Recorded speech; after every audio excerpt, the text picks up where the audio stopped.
County. Thank you, Mr. Speaker. To inquire of the amendment maker. Gentleman from Boone, do you yield? Yes. Proceed. Good evening, gentlemen. How are you doing? I want to talk about the actual implications of what this amendment would do, and if you'll indulge me in a hypothetical.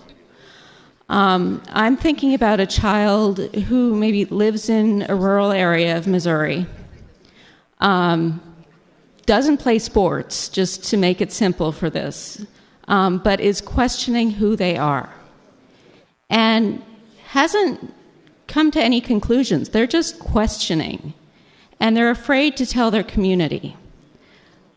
Maybe they're afraid to tell their parents, but they're certainly not telling anybody else in the community.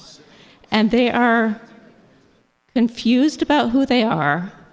They're trying to figure that out as a child and as children do.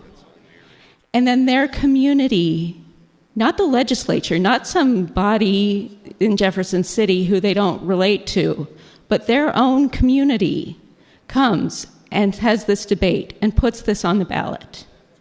And people they know and love start talking about people like this child in horrible ways, and talking about how, you know, they're either male or female when this child doesn't know, you know, and talking about them in ways that really are harmful to this child. And then they vote on this bill, or on this in their school district. How do you think that child feels? I don't know. It's hypothetical.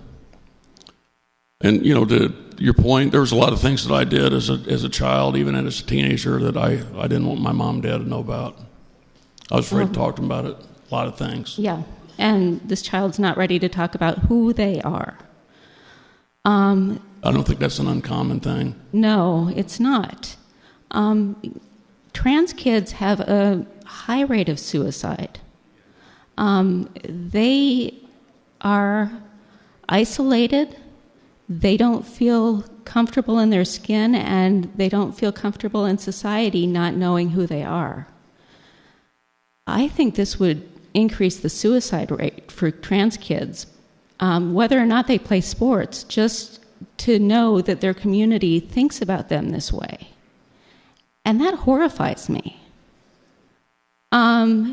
We talked about people being afraid of being called transphobes. When it comes to being afraid of being called a transphobe or a child being afraid of who they are, I will rule on the side of calling someone a transphobe any day, because that is far less harmful than what we are doing to these kids. So I want you to think about that and think about what this amendment does. And I urge the body to vote against this amendment for those kids. Thank you.